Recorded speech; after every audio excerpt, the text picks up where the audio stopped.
welcome to Healthy Life with Kimmi. Well, hey guys, I'm out doing my regular walk at the park, and I really wanted to share with you some safety tips. I want to share with you something that happened to me, and I want to give you some tips, especially my women folk out there, to protect yourself and be safe while walking alone, okay? So, for those of you who do not know, I'm on a healthy weight loss journey. Been doing it since March, and I'm doing very well. I really like going to the park now, but I had an incident that is causing me to have a little pause, so I want to talk about that with you. So the other day, my husband and I were at the park, and you guys know I did another video where he walks a little faster because he's much taller, and sometimes I just don't have the same stamina that he has. So I let him walk one way, and I walk another way, which is a shorter course, and then we'll meet. Excuse me, I got a tickle in my throat. And then we'll meet up. So the other day we did that. That's our normal routine when I don't want to walk as fast as him.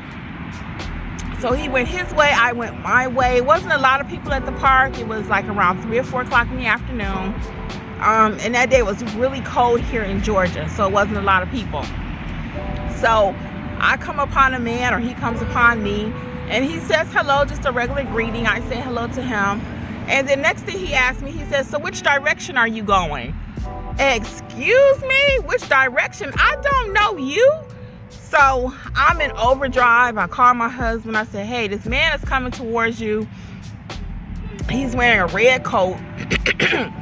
And he's wearing a red coat, and look out for him. So I told the man, I said, "I'm waiting here to meet my husband, and you should see him in a moment, the direction that you're going." Okay, so again, I'm a nervous wreck, basket case, not a lot of people out here.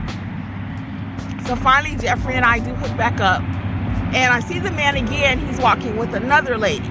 So the lady actually walks to the right and exits the park, and he keeps walking. So I'm thinking to myself, did he just try to do the same thing to her? Just attach himself to her? Because she didn't scream. She wasn't in distress or anything. But by this point, so Jeffrey's coming. By this point, Jeffrey and I together, the lady and the man who approached me or talked to me. He didn't really come up on me, so let's just be clear. But I didn't even like him talking to me. He and the lady were walking, and then behind them was another 2 gentlemen that were walking. So the lady exits the park. He asked me, he said, "Did you find your husband?" Because Jeffrey's walking still a little ahead of me. That's why I got a little sidetracked earlier with this story. Jeffrey's walking a little ahead of me, and the man asked me, "Did you find your husband?" I said, "Yes, sir. He's right there. He's right there." So I pointed so he could see where he was. So that evening, I talked to my sister, and I said, "Hey, girl, this is what happened to me at the park. And this is the second time. The first time, I'm a little older, so I may not realize when somebody flirting with me on the slide. But, I know when somebody flirting with me. But this day, me and my sister were walking at the park, the same park. And this guy kind of rose up slow. And that day, I was looking kind of cute in what I was working out in, because I had actually dressed. Normally, I just throw in anything. And because of the way I'm shaped, I got a larger on the back end. So my sister was like, "I think he think you got a BBL, like a breast body lift or whatever." So he was just kind of stopping and looking. So she was like, "Hello," because my sister don't play, not by any means, right? So he just rolled on about his business. I didn't really get intimidated that day because she was with me. But the day I was here by myself, I was highly intimidated, and I didn't like that. I was scared, matter of fact. So short version, what I want to talk about is a little safety, okay?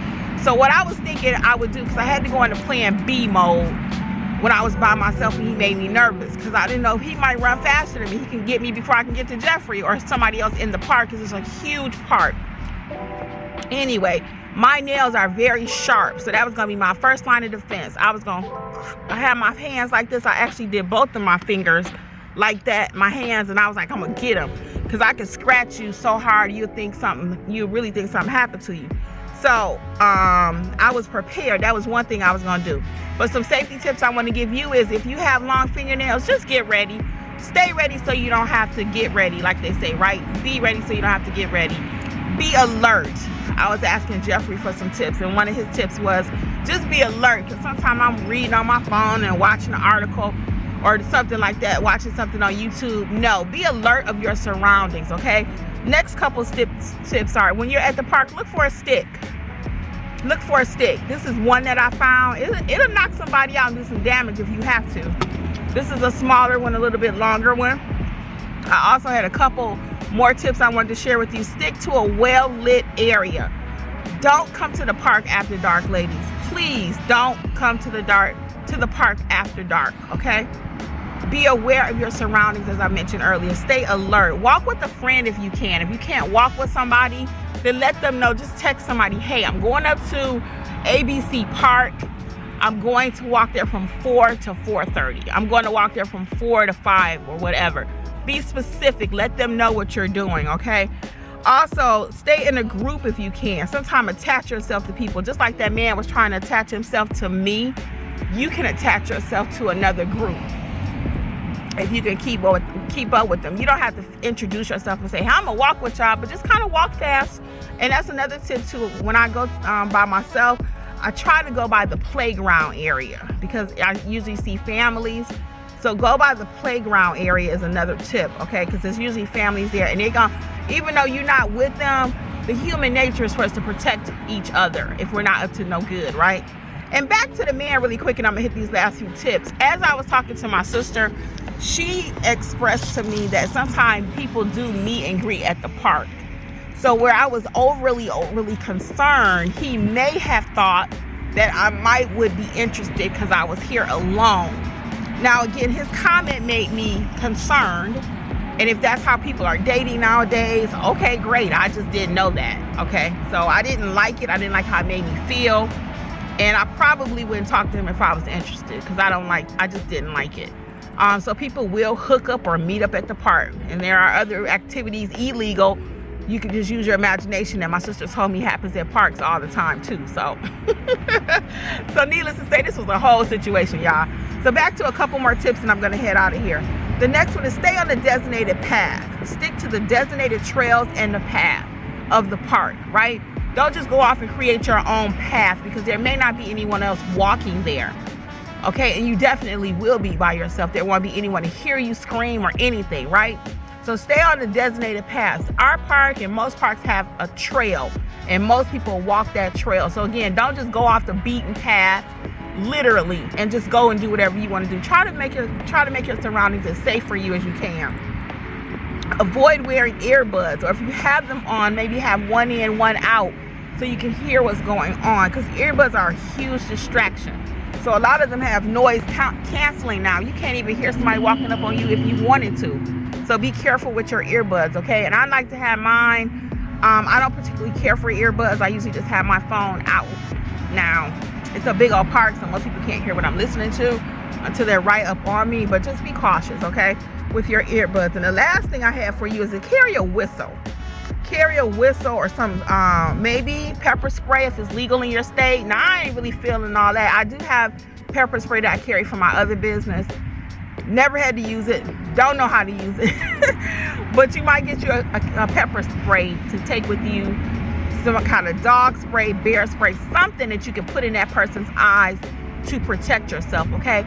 Now, I also did come up with a script because I'm the kind of person I have to practice. Even when I have job interviews, I'll practice with somebody. I used to practice with my mom all the time. You guys know I lost her last year, but my husband, I also practice with him. And that may sound something like this the next time someone is questioning me like that. So we're going to role play it together. So you may have it because you don't want to be rude, right? Excuse me. I have the personality. I'm like, hey, I'm friends with everybody, right? People can just read your body language. So whereas he might have spoken to me, my sister, he may not have, because she walked like she, what, bring it. Okay, I don't walk like that. I walk like, yeah. So all that being said, I came up with a script with Jeffrey. So next time we'll do it together. Hey, how's it going? Hey, how are you? I'm good. Which direction are you going? I will tell that person, that question really makes me uneasy, sir. I'm sorry. May I help you? That question, that doesn't make me feel good. Something to that effect. Just like we teach children to say stop if somebody's going to touch them. You know, run, hide, scream. So immediately in the future, I'll be like, hello. And I'll even change my tone because Jeffrey has corrected me on that several times when we were traveling. I'm like, hey. He's like, Kim, they're trying to rob you. Okay, so guys, I left you with quite a bit of information today, but I want you to get out there and walk. It's good for your heart, it's good for your mind, it's good for your spirit, and we don't want anybody to rob us of that. This is a free public park. I should be able to come here and feel safe, okay? And you should be able to walk in your park and feel safe also. So I'm going to leave you with these tips. Again, feel free to scream if you got to, whatever, to save yourself, but don't let nobody rob you. And today, full transparency, I did not walk my normal walk by myself. I think I had even made my husband a little panicky because I was so uneased and so unnerved by what happened. So he was like, no, Kim, don't even do it. Because I said, I don't want to be fearful. So I was going to go ahead and walk my same walk. And he was like, no. So maybe next time I come, I'll be able to report to you guys that I'm back on track, walking my walk. And one more thing, as far as something to carry, my father used to carry a golf club. Now, those are very lightweight. But because of the metal that they're made out of, if you hit somebody with a golf club, forget about it. So if you happen to have a golf club at home, that's another little side tip. I thought about it when I was going to pick up these sticks. So I picked up sticks. But again, my father used to have a golf club. Boom, when he went walking. So that's another tip. So anyway, I'm out of here, guys. Until next time, this is Healthy Life with Kimmi. Bye.